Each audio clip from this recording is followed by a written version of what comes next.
الحمدللہ وحدہ والصلاة والسلام علی من لا نبی بعدہ اما بعد اعوذ باللہ من الشیطان الرجیم بسم اللہ الرحمن الرحیم ألم نشرح لك صدرك ووضعنا عنك وزرك الذي أنقض ظهرك ورفعنا لك ذكرك فإن مع العسر يسرا إن مع العسر يسرا فإذا فرغت فانصب وإلى ربك فارغب. صدق اللہ العظیم وصدق رسولہ النبی الکریم. رب اشرح لی صدری ویسر لی امری واحلل عقدۃ من لسانی یفقہوا قولی. رب اشرح لی صدری ویسر لی امری واحلل عقدۃ من لسانی یفقہوا قولی. رب اشرح لی صدری ویسر لی امری واحلل عقدۃ من لسانی یفقہوا قولی. رب زدنی علما نافعا رب زدنی علما نافعا رب زدنی علما نافعا. سبحانک لا علم لنا الا ما علمتنا انک انت العلیم الحکیم. اس سورت کا نام سورۃ الانشراح ہے. اس سے پہلے گزشتہ سورۃ الضحیٰ جس کا تذکرہ آ چکا، یہ دونوں صورتیں جناب نبی اکرم صلی اللہ علیہ وسلم کی تعریف میں بیان کی گئی ہیں، نازل کی گئی ہیں.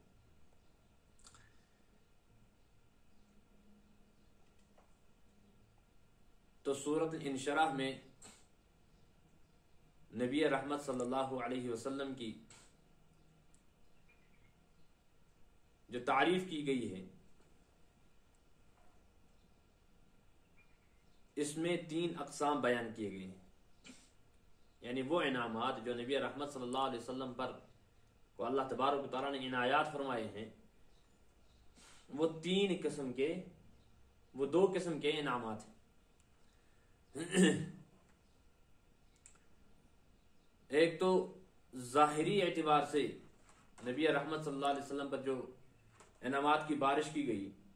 اور دوسرے جو انعامات ہیں وہ باطنی اعتبار سے ہیں. تو گویا کہ ایک انعام کا تعلق ظاہری اعتبار سے ہے، ظاہر کے ساتھ ہے، اور کچھ انعامات کا تعلق باطن کے ساتھ ہے. دراصل ہوا یوں کہ نبی رحمت صلی اللہ علیہ وسلم نے اللہ تبارک و تعالیٰ سے التجا کی، اور عاشق و معشوق کا ایک جو بات کرنے کا آپسی و محبت کے اظہار کا جو طریقہ ہوتا ہے، اس طریقے کے اعتبار سے حضرت محمد عربی صلی اللہ علیہ وسلم نے اللہ تبارک و تعالیٰ سے شکوہ کیا، یا اللہ، آپ نے حضرت ابراہیم علیہ السلام کو خلیل اللہ بنایا، اور حضرت موسیٰ علیہ السلام کو کلیم اللہ بنایا. یعنی ابراہیم کو اپنا دوست اور موسیٰ علیہ السلام کو اپنے ساتھ ہم کلامی کا شرف بخشا. اسی طرح بہت سارے انبیاء، حضرت داؤد علیہ السلام کو ان کے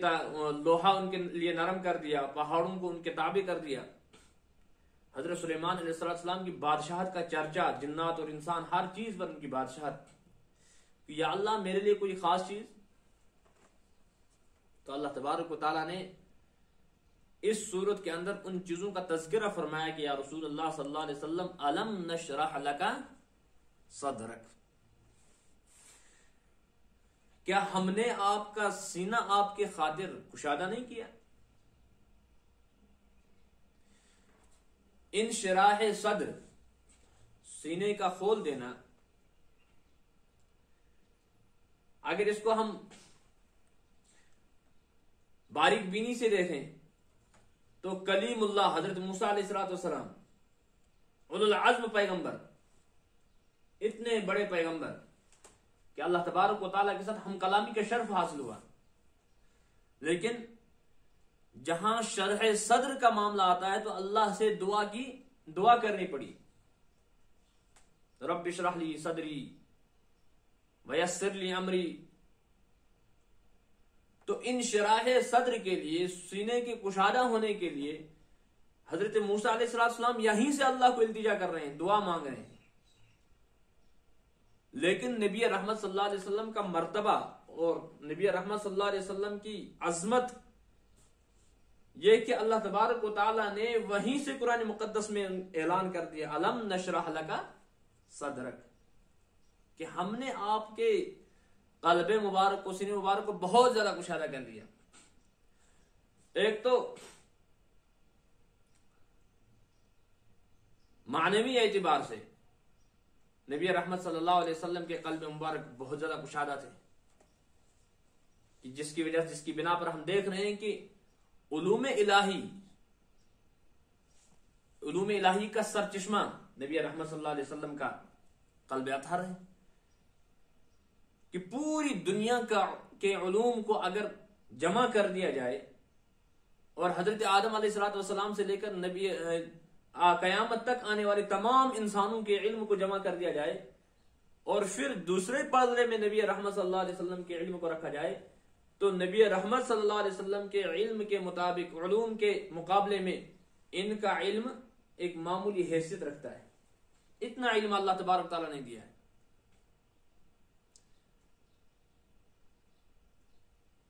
اور دوسرا یہ شرح صدر کا معاملہ نبی رحمت صلی اللہ علیہ وسلم کے ساتھ زندگی کے اندر حصی اعتبار سے، جسمانی اعتبار سے 4 مرتبہ پیش آیا. ایک تو ایام طفولیت کے اندر، یعنی بچپنے کا جو دور تھا، جب حلیمہ سعدیہ علیہ السلام کی پرورش میں آپ تھے، تو انشراح صدر یعنی شق صدر کا معاملہ پیش آیا. 2 فرشتے آئے، حضرت جبرائیل، حضرت میکائیل علیہ السلام، انسانی روپ میں سفید لبادہ اڑ کر، اور نبی رحمت صلی اللہ علیہ وسلم کے سینے اطہر کو چاک کیا اور وہاں سے قلب مبارک کو نکالا اور اس میں سے خون کے 1 یا 2 قطرے نکال کر ان کو دہو دیا. نورانی تشت ساتھ تھی، تو قلب اطہر کو کیا کیا؟ پاک کیا. اور جو نورانی تشت تھی اس میں برف یعنی ٹھنڈی قسم کی ایک چیز لائی تھی دھونے کے لیے. ایک تو اس خون کو نکالا، گویا کہ جو انسانی بشریت کے تقاضے کے اعتبار سے قلب کے اندر، سینے کے اندر جو مادہ معصیت ہوتا ہے اس کو نکال دیا، گناہ کا مادہ ہوتا ہے اس کو نکال دیا. اور پھر جو دہیا گیا، گویا کہ گناہ کا کوئی اثر بھی قلب اطہر کے اندر نہ رہے. پھر جو ٹھنڈی چیز استعمال کی دھونے کے اندر، کہ گناہ اصل میں اس کی حرارت اور اس کی جو ہوتی ہے گرماہٹ ہوتی ہے، تپش ہوتی ہے، تو ٹھنڈے چیز کے ذریعے سے استعمال کیا گیا، گویا کہ گناہ کے اس تپش کا بھی کوئی اثر قلب اطہر کے اندر نہ رہے. اور پھر دوسرا جو شق صدر پیش آیا 10 سال کی عمر میں، کہ نبی رحمت 10 سال کی عمر میں جو عمر ہوتی ہے یہ اکثر و بیشتر لہو لعب کی اور کھیل کود کی عمر ہوتی ہے، اور لہو لعب کے ذریعے سے انسان اللہ تبارک و تعالیٰ سے کیا ہوتا ہے؟ دور ہوتا ہے. حالانکہ نبی رحمت صلی اللہ علیہ وسلم تو آگے پوری انسانیت کے رہبر اور رہنما بننے والے ہیں، اور ان کو تو نبوت سے سرفراز کیا جا رہا ہے. تو اس لیے ان چیزوں سے بھی نبی رحمت صلی اللہ علیہ وسلم کے قلب اطہر کو کیا کیا گیا؟ پاک کیا گیا، تاکہ لہو لعب کے اندر بھی، لہو لعب کی طرف بھی نبی رحمت صلی اللہ علیہ وسلم کا دھیان نہ رہے. اور پھر تیسری مرتبہ جو نبوت کا مسئلہ ہوا، یعنی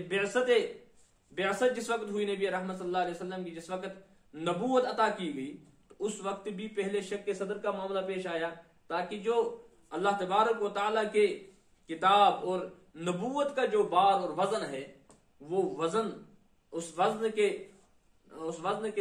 کا بار برداشت کرنے کے لیے، تحمل کرنے کے لیے قلب مبارک کیا ہو جائے؟ تیار ہو جائے. اور پھر جب نبی رحمت صلی اللہ علیہ وسلم معراج پر تشریف لے گئے، کیونکہ دنیا سے، یعنی اب تک تو بشریت کے ماحول میں تھے، اب فرشتوں کے ماحول میں جانا ہے، آگے اللہ تبارک و تعالی کے ساتھ ہم کلامی کے شرف ہونا ہے، اور پھر اسرار الہی، ان تمام چیزوں کے لیے یہ جو وزنی چیزیں ہیں ان کے برداشت کرنے کے لیے سینے کو کیا کرنا ہے؟ تیار کرنا ہے۔ تو الگ الگ جو نبی رحمت صلی اللہ علیہ وسلم کو کے ساتھ یہ شق صدر کا واقعہ پیش آیا، تو یہ کس لیے آیا؟ تاکہ ہر اعتبار سے جو حکمتیں الگ الگ تھیں کہ معصیت کا مادہ نہ رہے اور کھیل کود کا لہو لعب کا مادہ نہ رہے، اس کی طرف رجحان نہ رہے، اور اللہ تبارک و تعالیٰ کے کلام اور نبوت کے وزن کا متحمل سینہ مبارک رہے، یا اسی طرح جو اللہ تبارک و تعالیٰ کے ساتھ ہم کلامی کا شرف ہونے والا ہے اور اللہ تبارک و تعالیٰ کا دیدار ہونے والا ہے، اس کا بار اور اس کا وزن سینے مبارک اٹھانے کے لیے تیار ہو جائے۔ تو اللہ تبارک و تعالیٰ نے انعامی اعتبار سے فرمایا علم نشرح لک صدرک ووضعنا عنک وزرک الذی انقض ظہرک۔ ووضعنا عنک وزرک، یا رسول اللہ صلی اللہ علیہ وسلم، ہم نے آپ پر سے آپ کا وہ بوجھ ہلکا کر دیا۔ کون سا بوجھ؟ الذی انقض ظہرک، جس نے آپ کی کمر کو توڑ رکھا تھا۔ مفسرین نے تو بہت ساری تفسیریں اس کی ہیں، لیکن کچھ مفسرین نے ایک رائے دی ہے کہ نبی رحمت صلی اللہ علیہ وسلم جب نبوت ملنے سے پہلے، جب انہوں نے اہل مکہ اور مشرکین مکہ کی وہ حالت دیکھی جو اب تر تھی کہ اللہ سے بغاوت اور مشرکانہ رسومات، اور پھر خانہ کعبہ کا جو طواف کیا جا رہا تھا بالکل برہنہ اور ننگے ہو کر طواف کیا جا رہا تھا، طرح طرح کی خرافات ان میں پائی جاتی تھی، اور نبی رحمت صلی اللہ علیہ وسلم کا جو بچپن سے ہی جو طریقہ تھا وہ یہ کہ شرک سے باز، خرافات سے دور، یعنی تمام تر جتنے بھی اللہ تبارک و تعالیٰ کی نافرمانیاں ہیں، ان تمام نافرمانیوں سے ابتدا سے ہی دور رہتے تھے، اور مشرکین اور شرک سے تو اتنے بعد کہ رئیس الموحدین تھے کہ کبھی کسی شرک کے بات میں بھی شریک نہیں ہوئی۔ اسی لیے نبی رحمت صلی اللہ علیہ وسلم خلوت اختیار کرتے تھے نبوت ملنے سے پہلے۔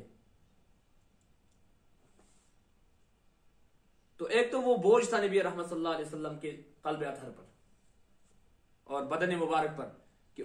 کب ان کی اصلاح ہو جائے اور کیسی ان کی اصلاح کی جائے، اور یہ کیسے اللہ تبارک و تعالیٰ کے صحیح راستے پر آ جائیں۔ تو ہر وقت اس کی کڑھن اور اس کی سوجھ بوجھ اور اس کی فکر رہا کرتی تھی نبی رحمت صلی اللہ علیہ وسلم کو۔ تو اللہ تبارک و تعالیٰ نے پھر جو نبوت سے سرفراز کیا، کلام الہی سے جو سرفراز کیا، گویا کہ ایک مکمل ایک ضابطہ دیا، ایک اصول دیا، ایک قانون دیا کہ اب اس طرح ان لوگوں کی اصلاح کی جائے، اور ان کے سامنے ایک قانون رکھا جائے کہ زندگی گزارنے کا طریقہ کس طرح ہے، اور صحیح زندگی اگر کوئی گزارنا چاہے تو اس کے لیے یہ قانون ہے جو آپ کو دیا جا رہا ہے۔ تو اللہ کی انقض ظہرک، کہ جس کی وجہ سے آپ غم میں تھے، جس کی وجہ سے آپ فکر میں تھے، وہ فکر بھی آپ سے ہلکی ہوگی۔ اور دوسری فکر کیا تھی نبی رحمت صلی اللہ علیہ وسلم کو؟ کہ دعوت و تبلیغ کرنے کے بعد، یعنی دوسروں تک دین پہنچانے کے بعد بھی نبی رحمت صلی اللہ علیہ وسلم اس فکر میں تھے کہ انہوں نے ایمان نہیں لایا، کہیں اس کے بارے میں ہم سے پوچھ تو نہیں ہوگی۔ تو اللہ تبارک و تعالیٰ نے اس سے بھی آزاد کر دیا کہ یا رسول اللہ صلی اللہ علیہ وسلم، آپ تک صرف احکام کا پہنچانا ہے، دین کا پہنچانا ہے، باقی کوئی مانے یا کوئی عمل کرے یا کوئی دین کے تابع ہو جائے، یہ تو آپ تک نہیں ہے۔ انک لا تہدی من احببت ولکن اللہ یہدی من یشاء، آپ تک صرف دین کا پہنچانا ہے، ہدایت دینا یہ اللہ کا کام ہے۔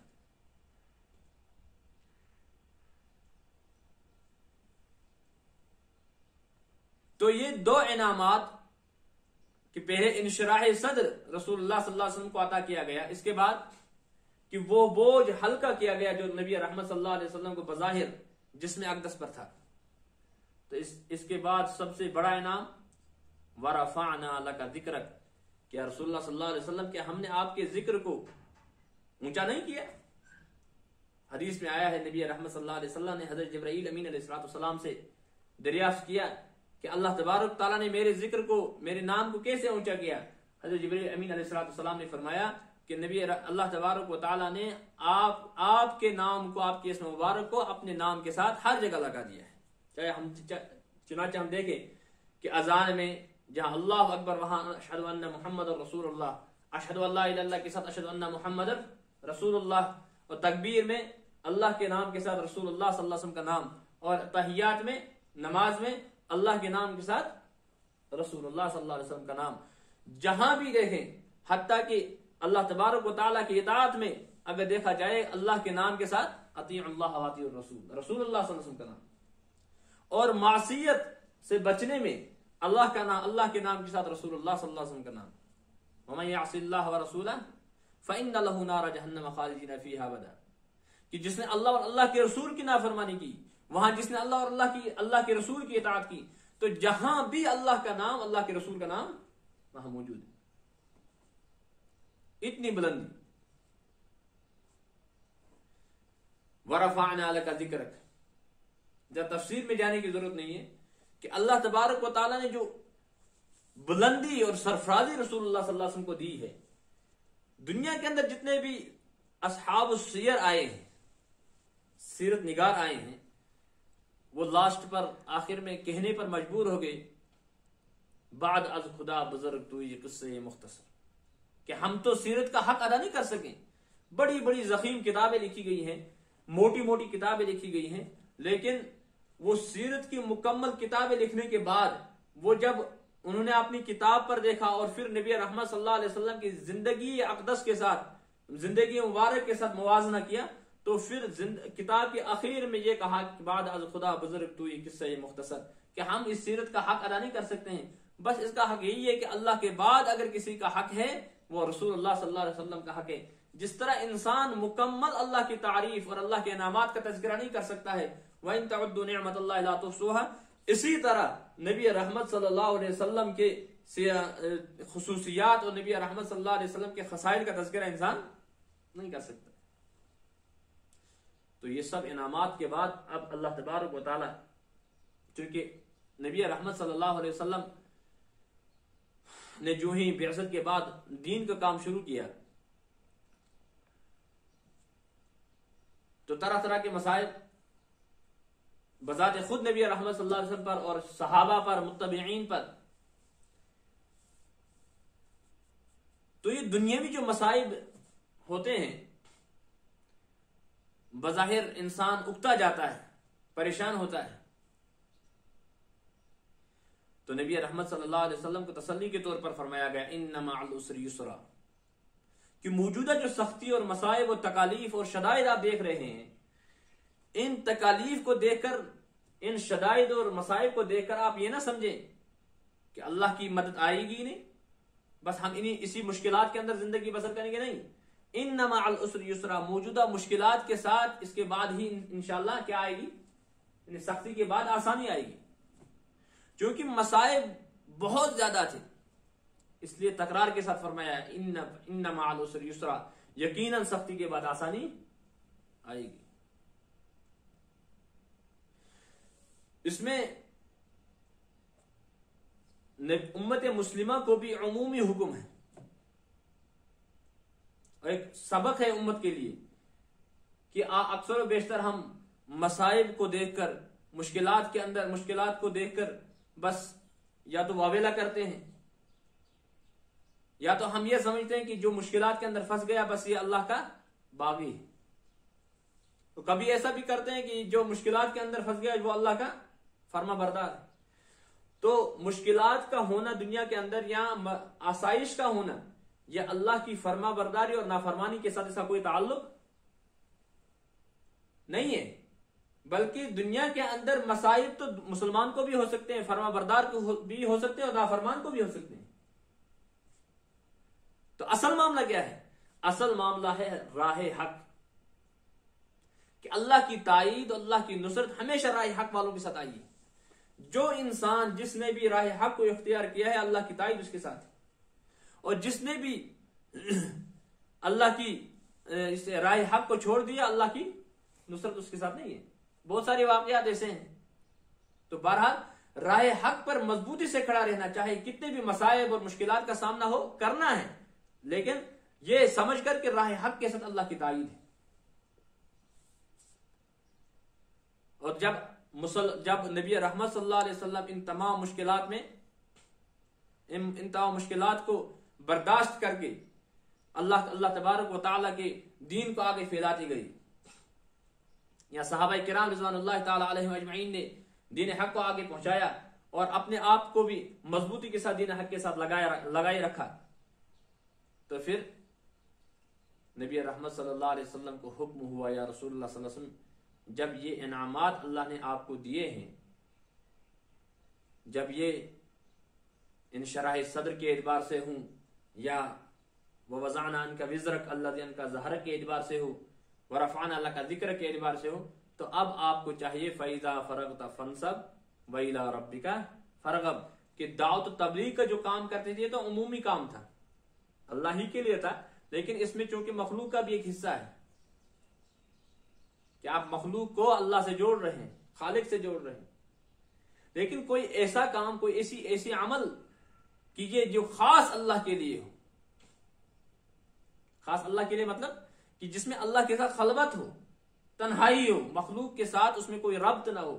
مخلوق کے ساتھ، حالانکہ جو مخلوق کو اللہ کے ساتھ جوڑنا ہے وہ بھی خاص اللہ ہی کے لیے تھا، لیکن وہاں چونکہ ربط ہوتا تھا مخلوق کے ساتھ، تو اس لیے اللہ تبارک و تعالیٰ نے حکم فرمایا فَإِذَا فَرَغْتَ فَانْصَبْ، جب آپ دعوت اللہ سے کیا ہو جائیں، فارغ ہو جائے، فَانْصَبْ، تو اپنے آپ کو تھکا دیا کیجیے، تھکا دیا عبادت کے اندر۔ چنانچہ نبی رحمت صلی اللہ علیہ وسلم کے بارے میں ہم حدیث کے اندر اس کا تذکرہ سنتے ہیں اور پڑھتے بھی ہیں کہ نبی رحمت صلی اللہ علیہ وسلم اس قدر رات کے اندر، تہجد کے اندر عبادات کیا کرتے تھے کہ اپنے پاؤں مبارک کے اندر، قدم مبارک کے اندر ورم چڑھ جاتا تھا۔ ابو ہریرہ رضی اللہ عنہ کی روایت، اس قدر مشقت۔ تو صحابہ نے عرض کیا رسول اللہ صلی اللہ علیہ وسلم آپ تو بخشے بخشائے ہیں، اتنی مشقت کرنے کی کیا ضرورت تھی؟ تو نبی رحمت صلی اللہ علیہ وسلم نے فرمایا افلا اکون عبدا شکورا، کہ اگر مجھ پر اتنے انعامات ہیں، افلا اکون عبدا شکورا، کیا میں اب شکر گزار بندہ نہ بنوں؟ مجھے تو شکر گزار بندہ بننا چاہے۔ تو یہاں ہمیں بھی ایک درس ملتا ہے کہ اگر اللہ تبارک تعالیٰ نے کوئی نعمت دی ہے، اس نعمت کے بدلے میں ہم کیا کریں؟ شکر کریں۔ تو شکر کرنے کی وجہ سے اللہ اس نعمت میں کیا اضافہ فرماتے ہیں، فَإِذَا فَرَغْتَ فَانْصَبْ وَإِلَىٰ رَبِّكَ فَارْغَب، اور جب اپنے آپ کو آپ مشقت میں ڈالیں گے عبادات کے اندر، وَإِلَىٰ رَبِّكَ فَارْغَب، تو اپنے رب کے لیے اس وقت بھی کیا کیجئے؟ فارغ کیجئے، یعنی بالکل تنہائی اور خلوت میں اللہ تبارک و تعالیٰ کے ساتھ عبادت کیجیے اللہ تبارک و تعالیٰ کی، اور تنہائی کے میں اللہ تبارک و تعالیٰ کے ساتھ ہم کلام ہو جائیے۔ تو اس میں امت کے لیے ایک سبق ہے کہ جو کام نبی رحمت صلی اللہ علیہ وسلم کو تھا کہ اللہ تبارک و تعالیٰ کے بچھڑے ہوئے بندوں کو اللہ تبارک و تعالیٰ کے ساتھ ملانا، وہ تو ہر ایک امت کو کرنا ہے، لیکن اس کے ساتھ ساتھ اپنی عبادات کو پختہ اور مضبوط کرنا ہے، چاہے وہ قرآن کی تلاوت کے اعتبار سے ہو، چاہے وہ نماز کے اعتبار سے، تہجد کے اعتبار سے ہو، اوابین اور نوافل نماز کے اعتبار سے ہو، ہر اعتبار سے، تسبیحات وغیرہ کے اعتبار سے ہو، ہر اعتبار سے انسان جہاں عوام کے اندر تبلیغ کر رہا ہے، وہاں اپنی عبادات کے اندر بھی، اپنی انفرادی عبادات کے اندر بھی اضافہ کرے۔ تو اللہ تبارک و تعالیٰ قرآن مقدس کے ان صورتوں پر اور ان آیات پر ہمیں عمل کی توفیق عطا فرمائے، اور رسول اللہ صلی اللہ علیہ وسلم کی مکمل زندگی پر ہمیں عمل کی توفیق عطا فرمائے۔ وآخر دعوانا الحمدللہ رب العالمین۔